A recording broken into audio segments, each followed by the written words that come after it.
예수의 영이 말씀과 함께 우리 마음의 집에 거주하기 시작합니다. 이것을 신학적으로는 성령의 내주, 안내자, 거할 주자, 아주 신비한, 미스테리한 동거가 시작되는 거예요. 우리가 지금 누구하고 동거하고 있습니다. 그 세상 사람도 오해할 수 있는데 예수 그리스도의 영과 말씀과 동거합니다. 자, 먼저는 참 빛 되시는 예수의 영이 마음의 문을 열고 우리 집 현관문에 들어서셨습니다. 그런데도 계속해서 마음의 집이 어두침침하고 부정적이고 또 이렇게 뭐랄까요, 으스스하다면 뭔가 문제가 있는 겁니다. 조명에 문제가 있는 거예요. 다시 말하면 말씀의 등불이 꺼져버린 거예요. 시편 119편에 이런 말이 있습니다. 주의 말씀은 내 발의 등이요 내 길에 빛이니이다. 말씀을 보아도 빛이 안 나는 이유는 성령의 기름을 부어야 이게 빛이 나게 되어 있습니다.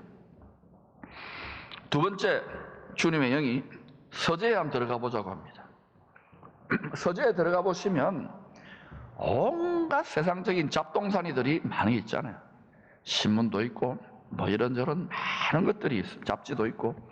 주님이 그걸 보시면서 야, 쓰잘데기 없는 것 좀 다 치워라. 다 좀 버려라.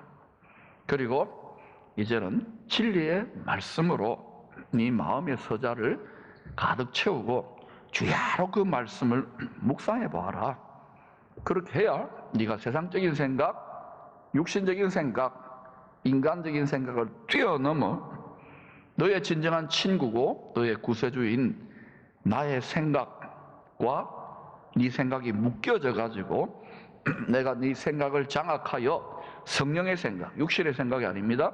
성령의 인도를 받는 생각으로 네 삶을 인도하기 때문에 네 삶이 평안해질 것이고 형통해질 것이라는 거예요. 여호수아 1장 8절에 그 말을 하고 있는 것입니다. 같이 읽어볼까요? 시작. 율법책을 내 입에서 떠나지 말게 하며 주야로 그것을 묵상하여 그 안에 기록된 대로 다 지켜 행하라. 그리하면 내 길이 평탄하게 될 것이며 내가 형통하리라. 누가 진짜 복 있는 사람인가? 여호와의 말씀, 하나님의 말씀이 즐거워요. 주야로 즐거워요. 세 번째로 식욕과 욕구의 방인 주방입니다. 주방에서 열심히 주님 대접하려고 식사를 할 준비하는데 메뉴가 뭐냐고 물으십니다. 그래서 주님 제가 정성껏 준비했습니다.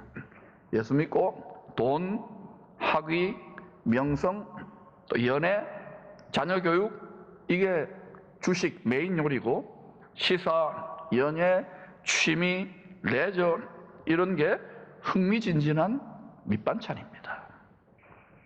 예수 믿고도 우리 속에 이런 게 가득 들어차 있어요. 우리 주방에. 주님은 이렇게 맛깔나게 세상 사람들은 환장하잖아요. 맛깔나게 잘 차려진 이런 음식에는 손도 대지 않은 채로 슬픈 표정을 하며 혼잣말을 하십니다. 요한복음 4장입니다. 예수께서 이르시되 나의 양식은 나를 보내신 이의 뜻을 행하며 그의 일을 온전히 이루는 이것이니라. 다섯 번째는 안방입니다. 주님이 안방에 들어가고 싶어 하는데 안방은 잘 안 열어줘요. 우리가 손님 와도 안방은 잘 안 보여. 특별한 경우 외에는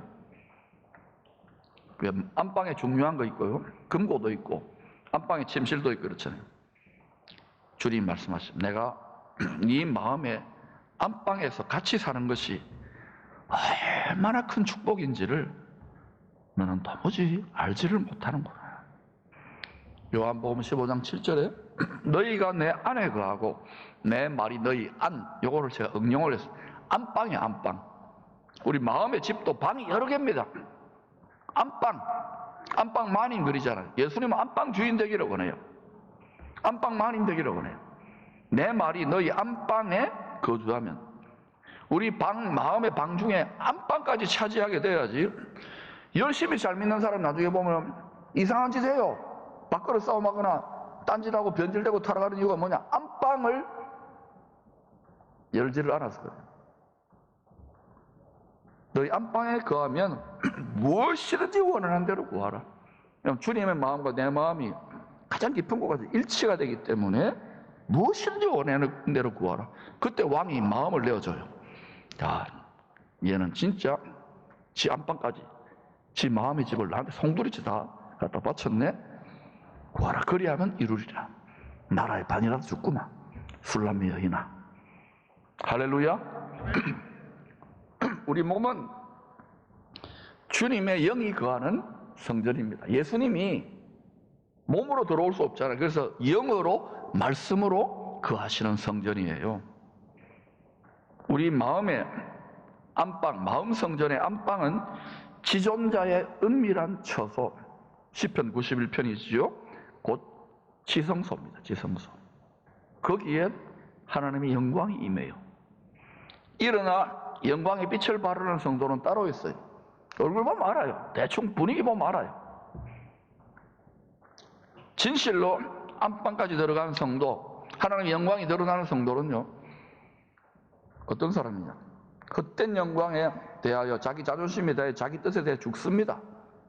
겟세마네가 통과되어져야 내 뜻대로 마옵시고 오직 아버지의 뜻대로 하옵소서가 되어질 때, 그때 주님 완전히 장악하시게 되는 그 사람을. 유대 땅 다윗 왕에 태어난 고향 베들레헴에 마리아와 요셉 부부가 도착하게 됩니다. 이들이 여기에 도착하기 700년 전쯤에 미가 선지자를 통하여 예언하신 하나님의 말씀을 이루기 위함입니다. 미가서 5장 2절입니다. 베들레헴 에브라다야, 너는 유다 족속 중에 작을지라도 하나님은 작은 곳을 쓰시는 거예요. 은밀하게. 이스라엘을 다스릴 자가, 우리는 영적 이스라엘입니다. 다스릴 자가 너에게서 내게로 나올 것이라. 그의 근본은 상고에 영원에 있느니라.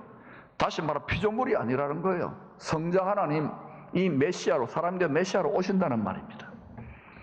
영원한 하늘의 보좌에 앉으신 하나님 아버지께서 독생자 메시아, 성자 하나님 예수 그리스도 독생자 메시아가 동정 여자, 처녀 여자 마리아의 태중에서, 이사야서에 분명히 처녀의 몸에서 아기가 태어난다고 어둡고 암울한 때에 이사야를 통해 예언했지요. 마리아의 태중에서 만삭이 되어서 태어날 타이밍이 다 되어가니까 하나님이 이 모든 것을 다 주관하시는, 그 뜻대로 모든 것을 은밀하게 다 주관하는 하나님이 쫙 이래가지고 로마의 초대 황제 가이우스 옥타비아누스를 통하여 로마 제국의 모든 백성들에게 인구 조사에 협조하라고 아주 황제의 칙서를 내리는, 명령을 내리는 거예요.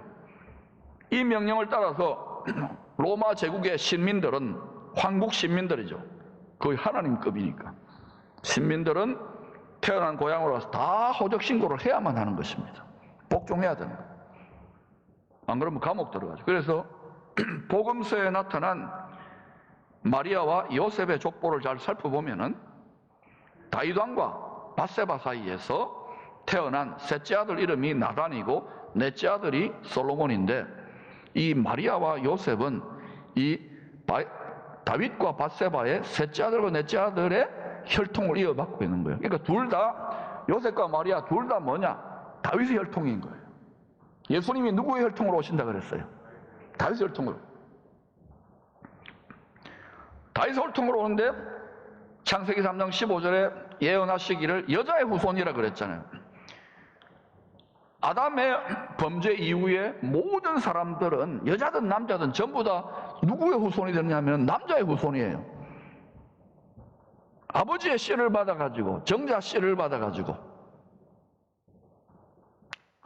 남자의 후손이에요. 근데 유일무이한 사람 예수 그리스도가 다윗의 혈통인 요셉을 남편으로 두고 마리아가 처녀의 몸으로 썩지 아니하는 씨앗, 거룩한 씨, 말씀 씨앗을 성령으로 잉태받아가지고 만삭되어서 태어나는 거예요. 눈에 보이는 게 전부 다가 아닌 거예요. 숨어서 이 모든 것을 보고 장악하시는 숨은 세계가 있어요. 이 21세기에도 하늘 보좌에 숨어서 구원의 전쟁, 영적 전쟁을, 이젠 가장 치열한 영적 전쟁이 이 물질계와 현상계까지 이제 나타나게 돼요. 이 전쟁을 총괄 지휘하시는 전쟁에 전능하신 하나님입니다. 능하신 분이 계십니다. 절대 지지 않습니다. 최후 승리는 누구의 것입니까? 최후 승리는 누구의 것이에요? 예. 어떤 분이 그래요. 최후 승리는 우리인데요. 예, 맞아요. 이사야서 45장입니다. 구원자 이스라엘의 하나님이요. 진실로 주는 스스로 숨어 계시는 하나님이십니다. 왜 하나님이 숨어 계실까요? 감질나잖아요. 보고 싶은데. 우리는 지금 죄 바이러스에 감염되어 있다고요. 이 상태에서 해보다 더 밝은 참빛의 근원이신 의의 태양, 그 영원한 의의 태양이신 피조되지 않은 그 주의 영광의 빛이 확 나타나 버리고 다 녹아져 버립니다. 죽지 말라고 은은하게 감당할 수 있는 정도 수준으로. 그러나 여러분이 점점 더 영광스럽게, 영광이 더 영광에서 영광으로 성화되어 가는데, 영화되어 가는데요. 영광이 더 되는 사람은요, 막 계속 그 영광이 우리의 모든 불칼로 다 태워버리고 소멸시켜요. 우리의 육신의 정욕, 안 보이는 희생의 자. 그래서 그런 연단을 10년, 20년, 30년 받아온 분들이 있을 겁니다. 지금 한국과 열방의 교회들이 지금 각이 떠여지고 있어요. 믿습니까? 그러므로 여러분, 좀 힘들고 진통하더라도 할렐루야, 아기 낳겠습니다, 하나님의 뜻을 낳겠습니다, 그렇게 고백하고 잘 이길 수 있기를 축원합니다. 베들레헴은 참 인심야박해요. 포항은 안 그런데 주님 이리로 오세요. 하는 수 없이 예루살렘 성전 제사용 가축을 길러가지고 납품하는 일이 베들레헴 주민들의 주업입니다. 희생 제물을 만들어가지고 길러가지고 납품하는 일이 주업이에요. 그래서 마을 사람들이 공동으로 관리하는 양이다, 소다, 또 염소다, 다 이게 희생 제물용이거든요. 그거 공동 관리하는 이 축사가 있습니다. 동굴입니다. 동굴, 마을 어귀에. 그 공동 동굴 축사에서 거기가 몸을 피신하고 이제 아기를 낳는 거예요. 만왕의 왕 메시아를 품고 있는 교회에 해당되는 마리아가 갓 태어난 아기를 강보에 싸서 누일 곳이 없으니까 가축의 구유, 여물통 위에다가 뉘어놓습니다. 다윗 왕의 고향 베들레헴, 히브리 말이 뭐냐? 베들레헴이라는 것이 떡집입니다. 생명의 떡집. 대속의 온 인류와 모든 피조세계에 죄로 인하여 갑지부라는 사망의 멸망의 갑지부라는 온 피조세계와 모든 만민 죄인들을 위한 대속의 희생양이 되기 위하여, 희생제물이 되기 위하여 태어난 아기가 희생제물의 밥통, 여물통 위에 영색의 양식으로 새끈새끈한 아기가 누워있어요. 우리는 그저 아기 예수하고 그냥 낭만적으로 바라보지만, 그 밤에 천사들이 양떼를 지키는 베들레헴 목자들에게 메시아의 탄생 소식을 전합니다. 마귀의 일을 멸하기 위해, 죄와 사망의 권세자 일을 멸하기 위해 오시는 메시아의 아기 예수의 탄생 소식을 전합니다. 강보에 쌓여 축사 구유에 누워있는 아기가 이 큰 기쁨의 좋은 소식의 표적이라고, 사인이라고, 이 구원의 전쟁의 감독의 작전 계획 사인이라고 알아차리라고. 그러고는 호련히 무수한 빽빽한 하늘의 천군 천사들이 나타나서 거룩한 탄생 성탄의 찬양을 합니다. 여러분, 천사는 구원 얻은 상속자는 우리를 돕는 영적인 실체입니다. 유럽의 신학계가, 세계적인 신학자들이 이런 영적인 차원들을 경험하지 못해가지고 어느 정도는 신화적인 처리를 해버린 거예요. 그러나 이제는 이 도움이 필요한 절박한 시즌에 진입했다는 걸 기억하십시오. 이거 이야기한다고 비지성적이라고 이야기하지 마세요. 저는 신학교에서 강의도 합니다. 또 여러분 공부도 열심히 했습니다. 그러나 이것을 귀신은 있는 걸 알면서, 타락한 전사들이 있는 걸 알면서 우리를 도우시는 Almighty Angels, 워리어들이 있습니다. 우리만 찬양하는 게 아니라 그들이 뭐라고 찬양하냐? 누가복음 2장 14절에서 지극히 높은 곳에서는 하나님의 영광이요, 죄와 사망의 세상을 회복하기 위하여 아기 예수가 태어난 거예요. 그게 영광스러운 하나님의 뜻입니다. 땅에서는 하나님이 기뻐하는 사람들 중에 평화로다. 저와 여러분이 진실로 하나님이 기뻐하는 안방까지 내어줘서 이 두렵고 근심과 염려가 있는 시즌에 하나님 기뻐하는 삶을 살면 평화가 임해요. 밤낮 노래한다고 되는 게 아니에요. 담대함이 임해요. 뿐만 아니라 기쁨이 임해요. 안방까지 장악된 분들에게 이 선물이 주어집니다. 그러나 기뻐하는 삶이 아니라 하나님을 탄식시키는, 성령을 근심시키는 신앙생활을 하면 어떻게 되느냐? 두려운 삶을 살게 돼요. 근심과 염려, 두려우면 형벌이 있다고 그랬습니다. 감옥에 갇혀서 죽을까 봐 형벌하는 게 형벌이에요. 영생의 부활이 있는가 하면 형벌의 부활이 있습니다. 예수 믿고도 반쯤 지옥 생활 되는 이유를 알겠습니까? 속았다니까요. 두려워하지 마시기를 바랍니다.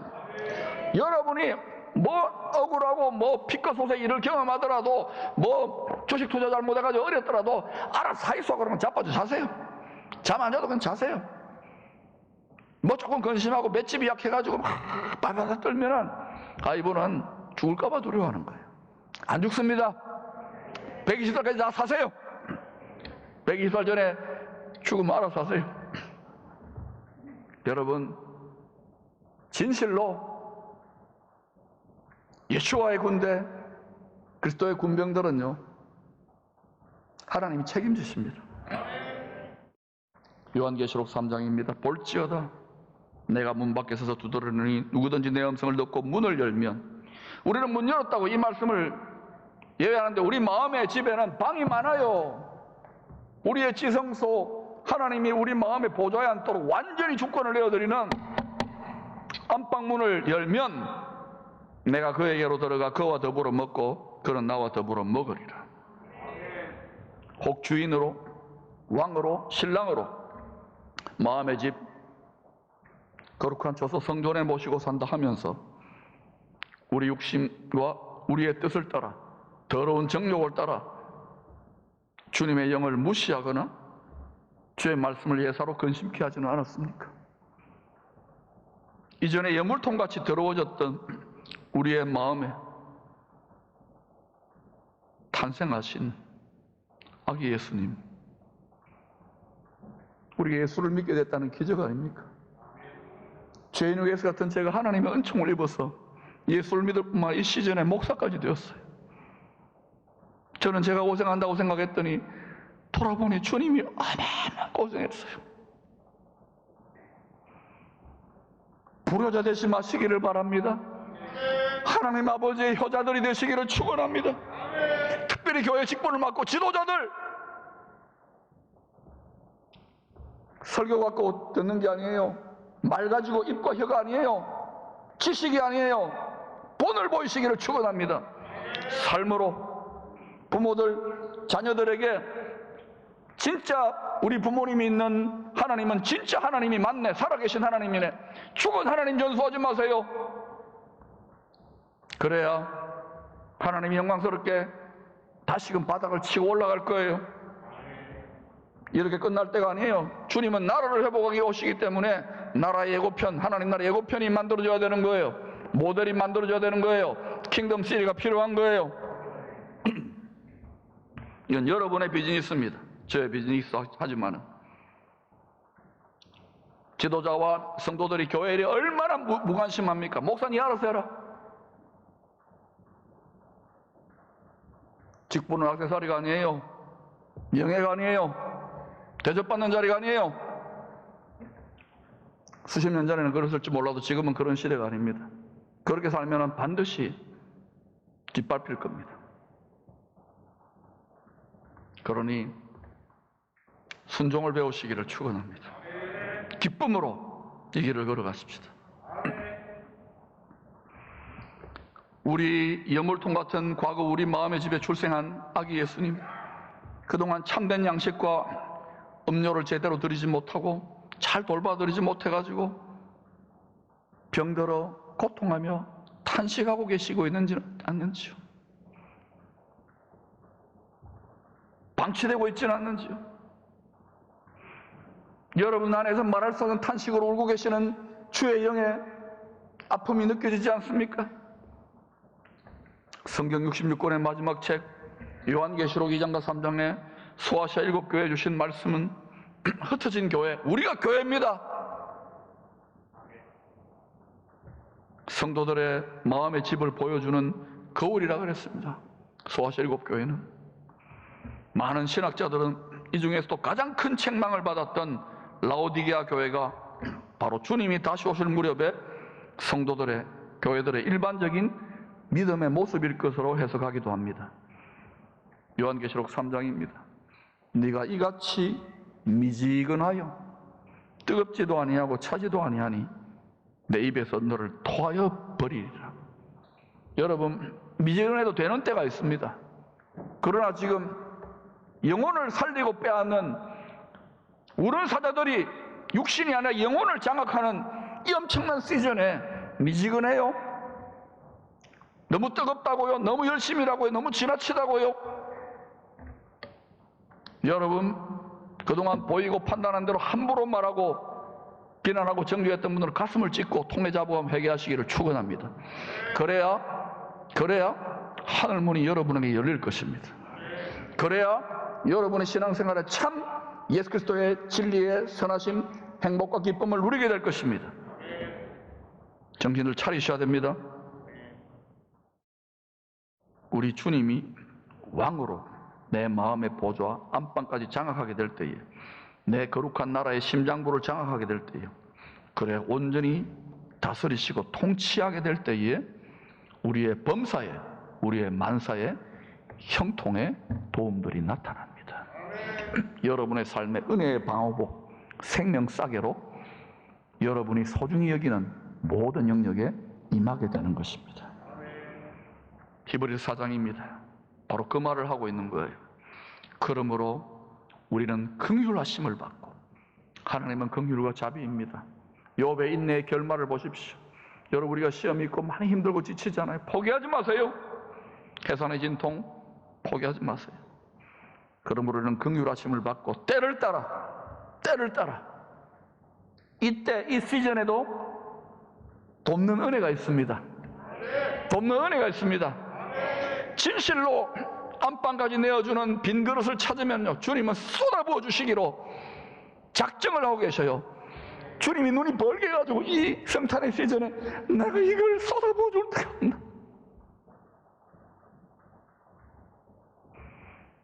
아기 예수님이 아닙니다. 장성한 예수님. 내치지 마세요. 어서 있어. 안방까지 들어오 있어. 죄송합니다, 주님. 싹 내가 청소해 놓겠습니다. 은혜를 얻기 위하여 은혜의 보좌 앞에 담대히 나아갈 것입니다. 은혜의 보좌는 흔들리지 않는 영원한 하늘의 보좌에도 있지만 우리 마음도 와이파이로 연결되기 때문에 우리 마음의 안방이 또한 은혜의 보좌예요. 이것이 연결되는 거예요. 우리는 땅에 있는 하나님의 보좌의 일부분이에요. 믿습니까? 마음을 다한 지독할 정도의 하나님과의 집착된 사랑이기 때문에 그 사랑이 최후 승리를 하는 거예요. 십자가의 사랑이었어요. 우리는 겟세마네까지만 가면 돼요. 그때 우리는 진정한 기적을 경험합니다. 요나의 기적.